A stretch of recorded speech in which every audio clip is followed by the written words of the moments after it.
ಚಾಮರಾಜನಗರ ಕ್ಷೇತ್ರದ ಕಾಂಗ್ರೆಸ್ ಅಭ್ಯರ್ಥಿ ಬಹುತೇಕ ಅಂತಿಮವಾಗಿದೆ.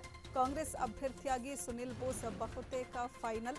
ಪುತ್ರನಿಗೆ ಟಿಕೆಟ್ ಕೊಡಿಸುವಲ್ಲಿ ಸಚಿವ ಎಚ್ ಸಿ ಮಹದೇವಪ್ಪನವರು ಯಶಸ್ವಿಯಾಗಿದ್ದಾರೆ.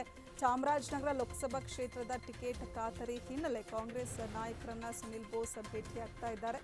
ಯತೀಂದ್ರ ಸಿದ್ದರಾಮಯ್ಯ ಅವರನ್ನ ಸುನಿಲ್ ಬೋಸ್ ಭೇಟಿಯಾಗಿದ್ದಾರೆ. ಬೆಂಗಳೂರಿನಲ್ಲಿರುವಂತಹ ಸಿಎಂ ನಿವಾಸದಲ್ಲಿ ಭೇಟಿ ಮಾಡಿರುವಂಥದ್ದು. ಯತೀಂದ್ರನ ಭೇಟಿಯಾಗಿ ಸುನಿಲ್ ಬೋಸ್ ಧನ್ಯವಾದ ತಿಳಿಸಿದ್ದಾರೆ.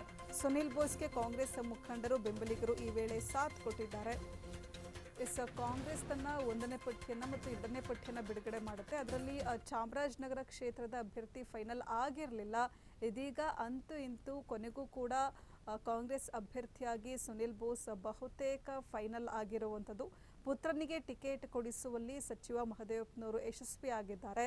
ಚಾಮರಾಜನಗರ ಲೋಕಸಭಾ ಕ್ಷೇತ್ರದ ಟಿಕೆಟ್ ಖಾತರಿ ಹಿನ್ನೆಲೆಯಲ್ಲಿ ಸುನಿಲ್ ಬೋಸ್ ಅವರು ಕಾಂಗ್ರೆಸ್ ನಾಯಕರನ್ನ ಭೇಟಿಯಾಗ್ತಾ ಇದ್ದಾರೆ. ಯತೀಂದ್ರ ಸಿದ್ದರಾಮಯ್ಯ ಅವರನ್ನ ಸುನಿಲ್ ಬೋಸ್ ಅವರು ಭೇಟಿಯಾಗಿರುವಂಥದ್ದು. ಯತೀಂದ್ರ ಅವರನ್ನ ಭೇಟಿಯಾಗಿ ಸುನಿಲ್ ಬೋಸ್ ಅವರು ಧನ್ಯವಾದ ತಿಳಿಸಿದ್ದಾರೆ. ಸುನಿಲ್ ಬೋಸ್ ಅವರಿಗೆ ಈ ವೇಳೆ ಕಾಂಗ್ರೆಸ್ ಮುಖಂಡರು ಬೆಂಬಲಿಗರು ಸಾಥ್ ನೀಡಿರುವಂಥದ್ದು. ಎಲ್ಲಿ ಟಿಕೆಟ್ ಮಿಸ್ ಆಗ್ಬಿಡುತ್ತೆ ಅಂತ ಹೇಳಿ ಸುನಿಲ್ ಬೋಸ್ ಅವರು ಬಹಳಷ್ಟು ಟೆನ್ಷನಲ್ಲಿದ್ದರು. ನಿನ್ನೆ ನಂಜುಂಡೇಶ್ವರನ ರಥ ಎಳೆದು ಚಾಮುಂಡೇಶ್ವರಿಯ ದರ್ಶನವನ್ನು ಪಡೆದುಕೊಂಡಿದ್ರು ಮೈಸೂರಿಗೆ ಬಂದು. ಇದೀಗ ಅಂತೂ ಇಂತೂ ಕೊನೆಗೂ ಕೂಡ ಟಿಕೆಟ್ ಬಹುತೇಕ ಫೈನಲ್ ಆಗಿರುವಂಥದ್ದು. ಪುತ್ರನಿಗೆ ಟಿಕೆಟ್ ಕೊಡಿಸುವಲ್ಲಿ ಮಹದೇವಪ್ಪ ಕೂಡ ಯಶಸ್ವಿಯಾಗಿದ್ದಾರೆ.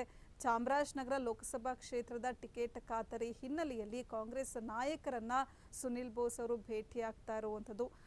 ಬೆಂಗಳೂರಿನಲ್ಲಿರುವಂಥ ಸಿಎಂ ಸಿದ್ದರಾಮಯ್ಯ ನಿವಾಸದಲ್ಲಿ ಯತೀಂದ್ರ ಸಿದ್ದರಾಮಯ್ಯ ಅವರನ್ನ ಭೇಟಿಯಾಗಿ ಸುನಿಲ್ ಬೋಸ್ ಅವರು ಧನ್ಯವಾದವನ್ನು ತಿಳಿಸಿದ್ದಾರೆ.